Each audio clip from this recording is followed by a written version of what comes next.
Bismillahirrahmanirrahim. Assalamualaikum warahmatullahi wabarakatuh. Waalaikumsalam warahmatullahi wabarakatuh. Baik, apa kabar kalian hari ini? Baik, Bu. Alhamdulillah. Terima kasih sebelumnya saya ucapkan kepada teman-teman yang sempat hadir pada pagi ini. Baik, jadi tujuan saya ke sini yaitu saya disuruh dosen saya untuk membuat video teaching yang diampu oleh dosen saya yaitu Muhammad Zahirul MPD dalam mata kuliah strategi belajar mengajar sosiologi. Baik, saya akan memperkenalkan diri dulu. Nama saya Mustiani, saya dari Janab Riau, Lombok Tengah. Saat ini saya sedang duduk di bangku kuliah semester 4 di Universitas Nahdlatul Ulama Nusa Tenggara Barat. Ada lagi yang mau ditanyakan terkait statusnya, Bu? Status, Bu. Ada belum? Status masih sendiri, single, Bu. Ya, bisa dibilang. Kapan nikah, Bu? Undang kita, Bu, kalau nikah. Oke, baik. Jadi pada kesempatan kali ini saya akan memberikan materi yaitu terkait dengan integrasi sosial. Ada yang udah tahu nggak apa itu integrasi sosial? Belum, Bu. Oke, baik. Jadi menurut Kamus Besar Bahasa Indonesia, integrasi itu diartikan sebagai proses pembauran unsur-unsur yang berbeda menjadi kesatuan yang utuh atau bulat. Nah, dari integrasi sosial ini dapat kita simpulkan bahwa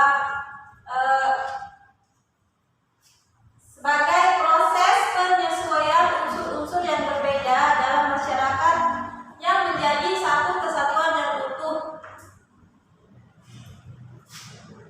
Kemudian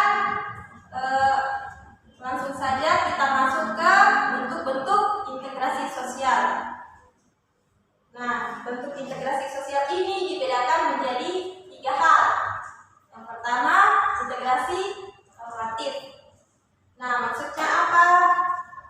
Maksudnya integrasi yang diakibatkan dari adanya kesepakatan bersama dalam menentukan norma-norma yang berlaku di masyarakat. Misalnya, membuka kesepakatan tidak akan menyerang atau berperang satu sama lain. Contohnya apa? Di Indonesia ini kan terdapat banyak suku atau budaya atau banyak bahasa yang berbeda. Nah, untuk itu diciptakanlah Bhinneka Tunggal Ika, yaitu sebagai pemersatu bangsa. Kemudian ada integrasi fungsional.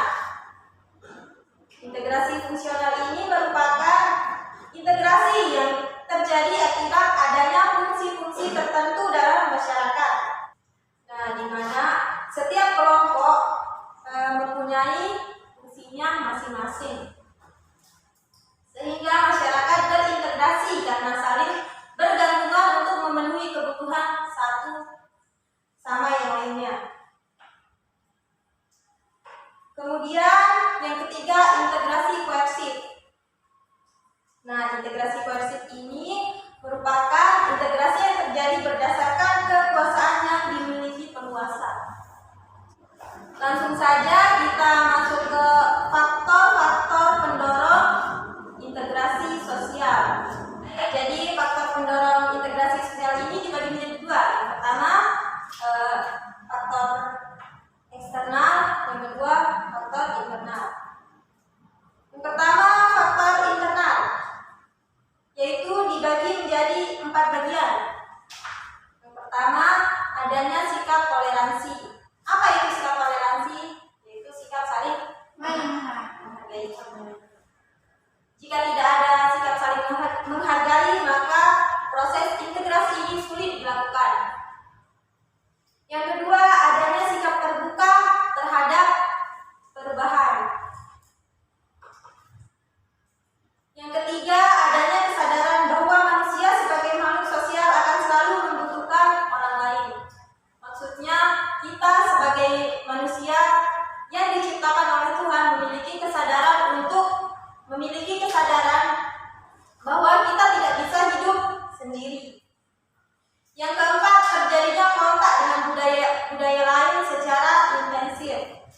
Kemudian yang kedua, faktor eksternal, yaitu faktor yang berasal dari luar. Faktor eksternal ini dibagi menjadi 4. Yang pertama, adanya pertambahan populasi penduduk yang heterogen atau beragam. Yang kedua, adanya sistem pendidikan yang maju. Kemudian yang ketiga, adanya sistem masyarakat yang terbuka dengan budaya asing. Yang keempat atau yang terakhir, adanya musuh dari luar kelompok yang harus dihadapi bersama. Selanjutnya, ketika ada faktor pendorong, tentunya ada faktor penghambat. Nah, faktor penghambat integrasi sosial ini dibagi menjadi dua juga. Yang pertama, faktor internal. Faktor internal ini dibagi menjadi 4 hal. Yang pertama, adanya sikap individu atau kelompok yang masih sangat tradisional. Yang kedua, adanya ikatan sosial yang rendah antar individu dan kelompok. Dan yang ketiga, adanya sikap curiga dan prasangka terhadap kelompok lain. Dan yang terakhir, adanya sifat primordial, yakni merasa kebudayaannya sendiri lebih baik daripada kebudayaan lain. Kemudian faktor eksternal. Faktor eksternal ini juga dibagi menjadi 4 hal. Yang pertama, adanya kesenjangan sosial. Yang kedua, adanya ketidakmerataan pembangunan.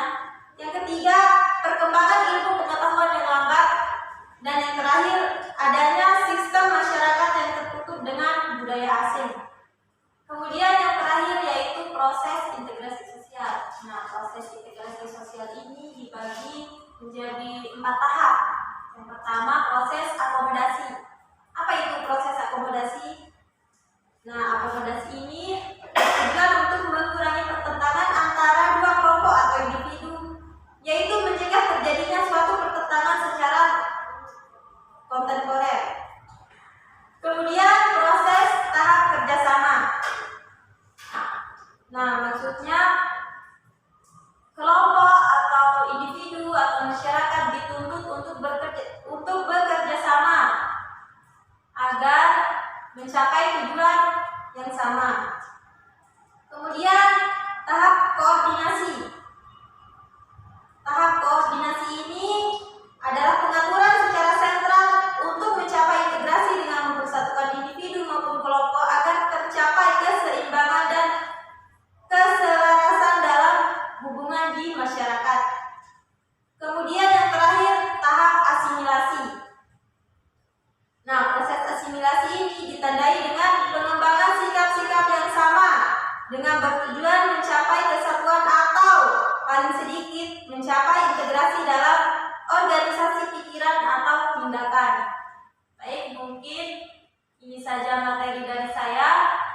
Kurang dan lebihnya mohon maaf. Jika ada kekurangan atau kesalahan mohon dimaklumi karena saya masih dalam proses belajar. Mungkin ada yang mau ditanyakan atau kurang paham terhadap apa yang saya sampaikan. Yang sudah paham, Bu? Sudah paham?